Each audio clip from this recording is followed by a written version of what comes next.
Peran orang tua perlu mengajarkan anak arti berbagi. Ibuku memiliki meja tulis tua dengan laci yang selalu terkunci.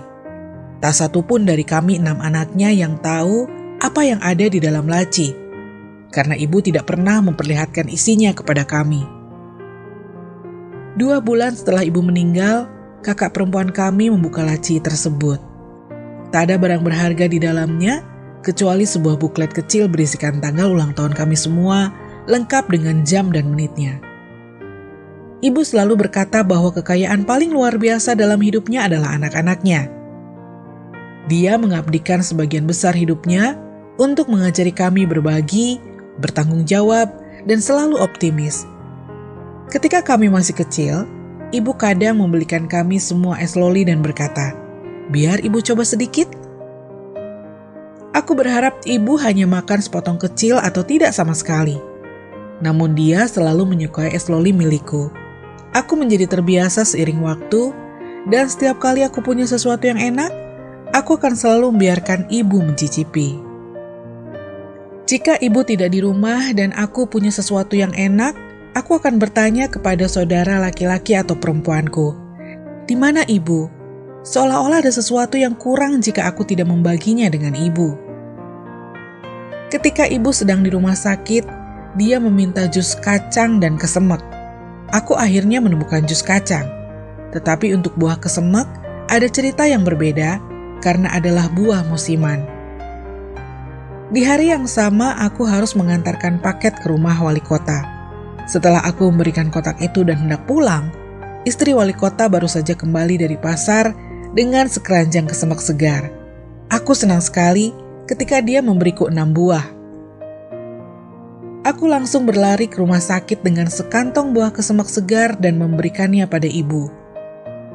Ibu makan 2 buah dan memberitahuku bahwa rasanya sempurna. Sayangnya ibu meninggal 3 hari kemudian. Semua orang di keluarga tahu cara berbagi. Selain kami berenam, ibu membesarkan 3 cucu dan kami semua tahu cara berbagi. Berbagi sudah merupakan tradisi dalam keluarga kami. Aku menceritakannya kepada putraku ketika dia masih kecil, dan sekarang dia terus-menerus memikirkan ibunya setiap kali dia akan makan sesuatu yang istimewa. Suatu kali, sekolah putraku mengadakan pesta.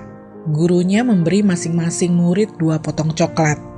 Setelah putraku menerima coklatnya, dia pergi ke belakang ruangan untuk mencariku dan berkata, "Ibu, 1 untuk ibu." Aku membuka mulutku dan dia langsung memasukkannya. Ketika aku mengatakan kepadanya bahwa rasanya enak, dia berlari kembali ke tempat duduknya dengan senyum lebar. Orang tua lain yang duduk di sebelahku berkata, "Putramu sangat perhatian. Lihatlah anakku. Dia memakan 2 potong coklatnya tanpa melirik ke ibunya."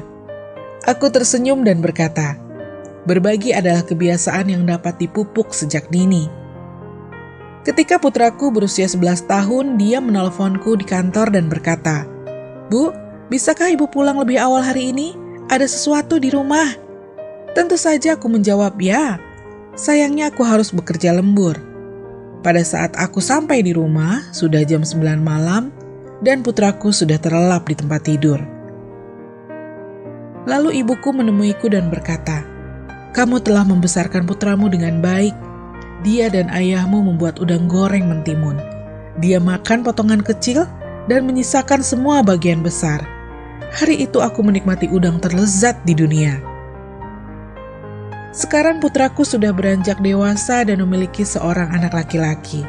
Jadi setiap kali aku berkata padanya, "Berikan pada nenek," cucu kecilku segera memberikan sesuatu yang dipegangnya padaku. Ibuku meninggal dikelilingi oleh keluarganya.